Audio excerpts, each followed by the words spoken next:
नमस्कार दोस्तों, आप सभी का स्वागत है आपके अपने YouTube चैनल में।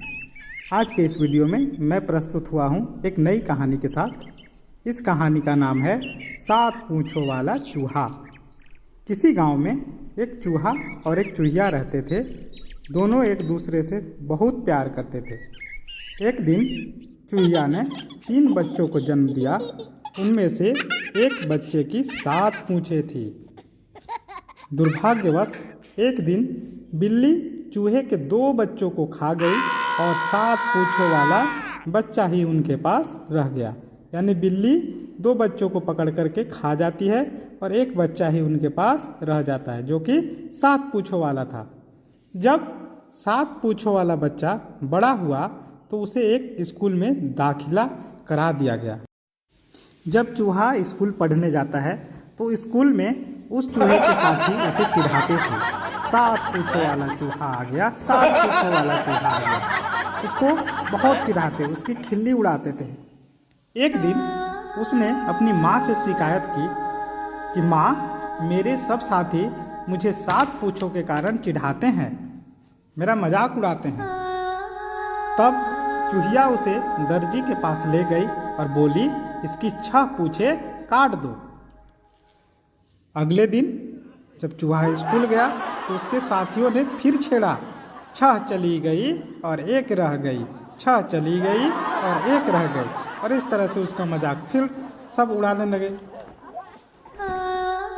उसने फिर माँ से शिकायत की। माँ बोली, तुम इसी समय दर्जी के पास जाओ और इसे भी कटवा दो। चूहा भागा भागा दर्जी की दुकान पर गया और अपनी बची हुई 1 पूंछ भी कटवा दी। अब चूहा अगले दिन स्कूल जाता है। देखो देखो, बिना पूंछ का चूहा, बिना पूंछ का चूहा। उसके मित्रों ने स्कूल में फिर उसे चिढ़ाया। तो बच्चों, इस कहानी से हमें यह शिक्षा मिलती है कि बेकार की बातों पर ध्यान नहीं देना चाहिए। जिस तरह से उस चूहे ने अपने साथी दोस्तों की चिढ़ाने से तंग आकर अपनी बाकी बच्चे भी पूंछ कटवा दी, तो इस तरह से हमें भी बेकार की बातों पर ध्यान नहीं देना चाहिए। अपना अकल लड़ाना चाहिए, दिमाग से काम लेना चाहिए। शेर का सवाल। काफ़ी समय पहले की बात है। एक दिन जंगल का राजा शेर एक पेड़ के नीचे बैठा था। तभी उसने एक भेड़ को उधर से गुजरते हुए देखा।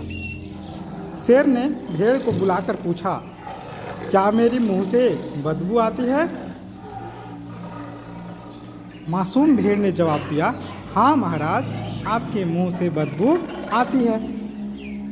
यह सुनकर शेर बहुत जोर से दहाड़ा।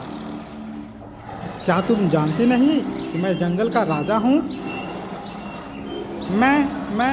मैंने सच बोला महाराज, भेड़ ने मिमियाते हुए कहा। तब क्रुद्ध शेर ने मासूम भेड़ को मार डाला। कुछ देर बाद शेर ने वही सवाल एक भेड़िए से किया, क्या मेरे मुंह से बदबू आती है? भेड़िया बहुत चापलूस था, बोला, आप तो जंगल के राजा हैं, आपके मुंह से बदबू कैसे आ सकती है? शेर ने रूखे स्वर में कहा, भाग जाओ यहाँ से, तुम चापलूसी कर रहे हो। कुछ देर बाद शेर ने वही सवाल एक लोमड़ी से किया।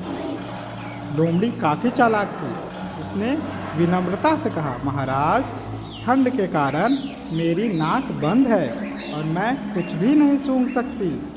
लोमड़ी के जवाब से शेर न तो गुस्सा हुआ और न ही उसे बुरा लगा। तो बच्चों, इस कहानी से हमें यह शिक्षा मिलती है कि परिस्थिति के अनुसार आचरण करना चाहिए। जिस तरह से लोमड़ी ने अपने बुद्धि का इस्तेमाल किया और शेर को जवाब भी दे दिया और उसे नाराज भी नहीं होने दिया, इस तरह से उसने अपनी जान भी बचा ली। आशा करते हैं आपको ये कहानी अच्छी लगी होगी। अगर कहानी अच्छी लगी होगी तो लाइक करें, सब्सक्राइब करें। धन्यवाद।